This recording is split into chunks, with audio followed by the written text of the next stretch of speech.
जोहार। मैं कृष्णा कुमार आप सभी का स्टूडेंट सेटल रांची में स्वागत करता हूं। आज के इस विशेष सत्र में हम बात करेंगे कि 10+2 के बाद अगर कोई स्टूडेंट यूपीएससी की तैयारी करना चाहता है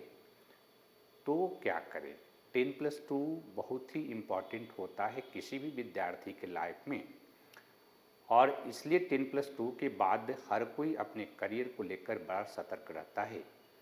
आमतौर पर यह देखने को मिलता है कि 10+2 के बाद विद्यार्थी या तो सोशल साइंस में एडमिशन लेता है या आजकल प्रोफेशनल कोर्स में एडमिशन लेता है, जैसे इंजीनियरिंग, मेडिकल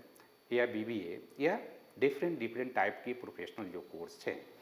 उसमें विद्यार्थी एडमिशन लेते हैं। और गार्जियन भी आजकल करियर को लेकर के बड़ी ही सतर्क हो गए हैं। तो इस स्थिति में जो विद्यार्थी 10+2 के बाद ग्रेजुएशन कर रहे हैं, चाहे वो सोशल साइंस में करें या फिर प्रोफेशनल कोर्स करें, और वह विद्यार्थी अगर 3 वर्ष बाद जो है सिविल सेवा तैयारी को टारगेट करता है तो अभी उसे क्या करना चाहिए। अगर थोड़ी भी अगर आपके मन में ये प्लान है कि हमें यूपीएससी करना है, आईएएस बनना है, आईपीएस बनना है, या फिर स्टेट पीसीएस में आपको एसडीएम बनना है, डीएसपी बनना है, डिप्टी कलेक्टर बनना है, ये अगर आपका सपना है और आप 3 साल जो है आप ग्रेजुएशन का कोर्स जो करते हैं, अब 4 साल का कोर्स हो गया है ग्रेजुएशन का, ठीक है। पहले 3 साल का कोर्स हुआ करता था, लेकिन न्यू एजुकेशन पॉलिसी के अंतर्गत अब कोर्स 4 साल का हो गया है। तो इन 4 सालों में आप कैसे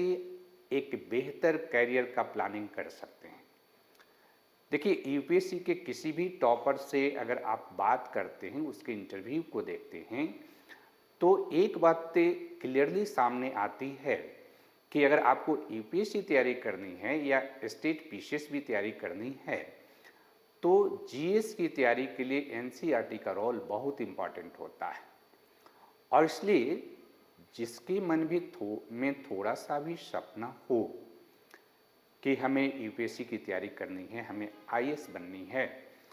देश की सर्वोच्च सेवा में जानी है, या स्टेट की सर्वोच्च सेवा यानी सिविल सेवा स्टेट पीसीएस में जानी है, अगर आपके मन में थोड़ा भी इस तरह का संकल्पना है, आपकी थोड़ी भी इच्छा है, तो आपको जो 4 साल आप ग्रेजुएशन करने जा रहे हैं या 3 इयर्स जो पहले वाले होंगे अभी ग्रेजुएशन में जो होंगे, पार्ट 1, पार्ट 2, पार्ट 3 में, तो इसको कैसे मैनेज करें। तो देखिए, सीधा सा तरीका है एनसीईआरटी पर अपने आप को कमांड करना है। क्योंकि आप किसी से भी बात करें, चाहे सिविल सेवा के एक्सपर्ट हैं या जो टॉपर हैं, सभी कहते हैं कि एनसीईआरटी से ही हम अपनी तैयारी शुरू करते हैं। इसलिए कोई भी विद्यार्थी जिसमें थोड़ा सा भी आईएएस बनने का स्वप्न है, वो सपना देखते हैं कि हम आईएएस बनेंगे, आईपीएस बनेंगे, उन्हें एनसीईआरटी की पढ़ाई शुरू कर देनी चाहिए। अब एनसीईआरटी की जो पढ़ाई है कैसे करें, तो देखिए इसमें 2 तरीका है। एक तरीका तो ये है कि आप सेल्फ स्टडी पढ़ सकते हैं, और दूसरा तरीका है कि हम लोगों ने स्टूडेंट सर्किल में 3 इयर्स कोर्स, फाउंडेशन कोर्स हम लोगों ने एक तैयार किया है, जिसके अंतर्गत 1 साल का हमारा कोर्स केवल एनसीईआरटी बेस्ड है, राइट। तो जो लोग सेल्फ स्टडी करेंगे, तो सेल्फ स्टडी में भी आप क्या कर सकते हैं, तो देखिए एनसीईआरटी के जो बुक्स हैं उसमें 7, 8, 9, 10, 11, 12, राइट। ये लगभग 6 साल का आपका स्कूलिंग का जो कोर्स होता है, इसी को बहुत व्यवस्थित ढंग से पढ़ना है। जब आप सेल्फ स्टडी भी करें तो आपको पढ़ना कैसे है, क्योंकि एक बार तो आप अधिकांश विद्यार्थी एक बार क्लास 10 तक का एनसीईआरटी पढ़ ही चुके होंगे। आपके कोर्स में डायरेक्टली एनसीईआरटी नहीं हो, लेकिन बाकी बुक भी एनसीईआरटी बेस्ड ही रहते हैं। लेकिन अब आपको क्या करना है, अब हमें क्या करना है कि एनसीईआरटी 7, 8, 9, 10, 11, 12 की जो पुस्तक है आपका, उस पुस्तक को लेना है और मान लो कि आप उसमें सोशल साइंस की तैयारी शुरू करते हो। देखो, सोशल साइंस का जनरल स्टडीज़ में वेटेज सबसे ज़्यादा है, और मैं पेरेंट्स से भी एक तरह से सुझाव दूंगा, पेरेंट जो कभी कभार हमारे वीडियो को देखते हैं, तो देखिए आम तौर पर एज ए पेरेंट आम तौर पर मेरा एनालिसिस है कि ज़्यादातर पेरेंट जो है बच्चे जब स्कूल जाते हैं तो उसके सोशल साइंस के स्टडी पर ध्यान नहीं देते हैं। वो या तो उसके मैथ पढ़ाने पर ध्यान देते हैं, फिजिक्स केमिस्ट्री बायोलॉजी पढ़ाने पर ध्यान देते हैं, इंग्लिश पर ध्यान देते हैं, लेकिन आमतौर पर सोशल साइंस पर कोई ध्यान नहीं देता है। और एक आश्चर्यजनक के जो मेरा खुद का पर्सनल एनालिसिस है, खुद का पर्सनल स्टडी है, कि जितने भी चाहे कितना भी बेहतर प्राइवेट स्कूल या सरकारी स्कूल हो, इन दोनों में ही सोशल साइंस को इग्नोर किया जाता है। लेकिन अगर आप आईएएस बनना चाहते हैं या आप का सपना है कि आपका बच्चा आईएएस बने, आईपीएस बने, तो बिना सोशल साइंस की स्टडी के आपका बच्चा आईएएस आईपीएस नहीं बन सकता है। और जो विद्यार्थी अभी 10+2 कर गए हैं और उनका भी मन में ये सपना है, थोड़ा सा भी मैं कह रहा हूँ कि अगर आपका थोड़ा भी एंगल है, क्योंकि लाइफ में कैरियर का जो प्लानिंग होता है ना, समय के साथ बदलते रहता है, तो थोड़ा भी अगर आपके मन में एंगल है कि आप पे आईएएस आईपीएस बने, तो सबसे ज़्यादा फोकस करना है एनसीईआरटी में सोशल साइंस पर। और सोशल साइंस में भी जब आप देखेंगे, विषय को देखेंगे, जैसे मान लो कि आप हिस्ट्री पढ़ना शुरू करते हो 7th क्लास का, राइट, तो 7, 8, 9, 10, 11, 12 में आप देखोगे कि इंडस वैली सिविलाइजेशन ये 3-4 जगह पर है। अब जब पढ़ेंगे तो क्या करेंगे, 3-4 जगह, मान लो कि 7th में हो, फिर 9th में हो, फिर 11th में हो, तो ये तीनों जगह का जो टॉपिक है एक टॉपिक से रिलेटेड, चाहे इंडस सिविलाइजेशन से रिलेटेड हो, चाहे वैदिक संस्कृति से रिलेटेड हो, या मान लो मुगल पीरियड का हो, या आधुनिक भारत का जो इतिहास है, स्वतंत्रता संग्राम का जो इतिहास है, उसमें मान लो आप गांधी को पढ़ने जाते हो, तो गांधी से रिलेटेड अगर टॉपिक हमारा 7 में भी है, हमारा 9th में भी है, हमारा 12th में भी है, तो उन सारे टॉपिक को एक साथ मर्ज करेंगे और एक साथ पढ़ना शुरू करेंगे। एनसीईआरटी पढ़ने का तरीका आपको इसी को फॉलो करना पड़ेगा। और जो भी विद्यार्थी हमारे साथ जुड़ेंगे हमारे फाउंडेशन कोर्स में, जिनको 1 साल तक एनसीईआरटी हम पढ़ाएंगे, एनसीईआरटी के टोटल जो टॉपिक हैं जीएस से रिलेटेड, तो उसमें हम इसी को फॉलो करेंगे कि हम एनसीईआरटी के अंतर्गत, जैसे ज्योग्राफी अगर आप पढ़ने जाते हैं तो ज्योग्राफी के अंतर्गत ओरिजिन ऑफ अर्थ हमारा टॉपिक होता है। ओरिजिन ऑफ अर्थ से रिलेटेड टॉपिक हमारे 3 या 4 जगह हमें मिलेंगे 7, 8, 9, 10, 11, 12 में। अगर आप देखोगे तो हम सबको एक जगह कंबाइन करेंगे और एक जगह कंबाइन करके और फिर उसको स्मूथली उसको पढ़ेंगे। इसी तरह से सिविक्स या पॉलिटी एंड गवर्नेंस का जो टॉपिक है, उस टॉपिक के अंतर्गत भी हम यही फॉर्मेट को डेवलप करेंगे। या इन्वायरमेंट साइंस जो है आजकल बहुत फोकस हो गया, स्कूलिंग लेवल से ही इन्वायरमेंट साइंस या इकोलॉजी विद्यार्थी पढ़ रहे हैं, तो उसमें भी हम एक टॉपिक लेंगे, उस टॉपिक से रिलेटेड जितने भी कंटेंट एनसीईआरटी के अलग अलग ईयर में है, उन सबको एक साथ तैयार करेंगे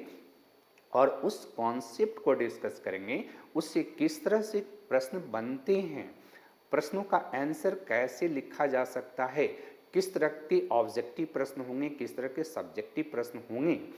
ये सारा बेसिक जो आपका फाउंडेशन है, ये सारी बेसिक फाउंडेशन आपको तैयार किया जाएगा।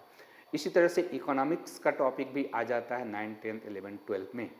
तो इकोनॉमिक्स को लेकर के विद्यार्थियों में थोड़ी सी संशय होती है, थोड़ी कम समझदारी होती है,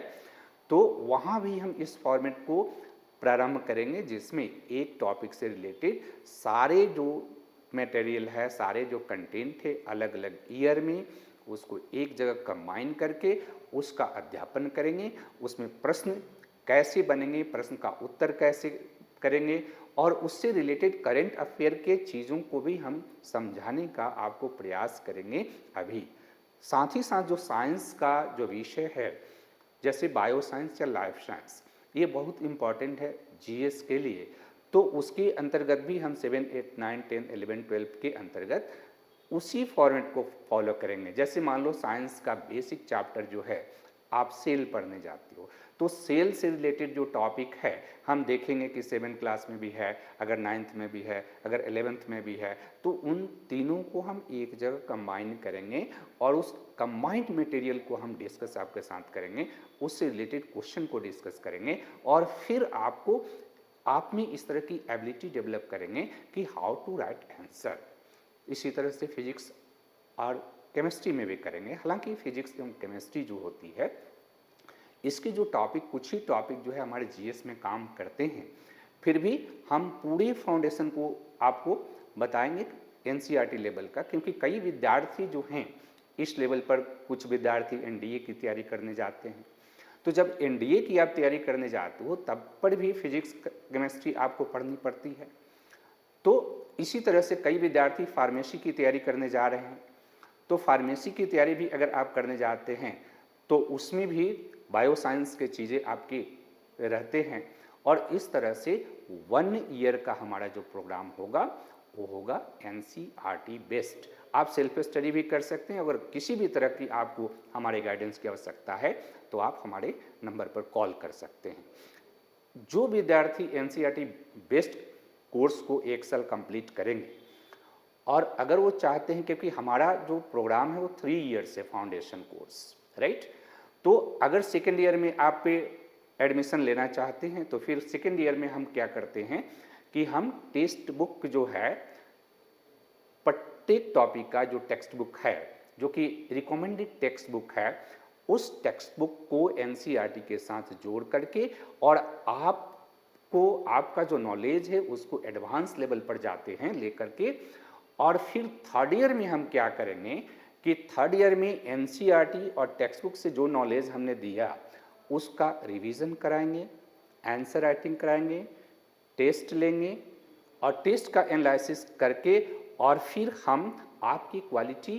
इम्प्रूवमेंट प्रोग्राम के माध्यम से आपको इतना इनरिच कर देंगे कि आप एक बार में, अगर पहली बार आप पे यूपीएससी पीटी, मेंस और इंटरव्यू तीनों क्वालिफाई करेंगे और एक बार में ही आप पे अपने कैरियर का जो गोल आपने सेट किया है 10+2 के बाद, वो कैरियर के गोल को हम 3 या 4 साल के जो आपको जिस तरह से कैरियर शेपिंग करेंगे उसमें पहली बार आप एग्ज़ाम देंगे और आप क्वालिफाई कर जाएंगे। तो ये है हमारा स्ट्रक्चर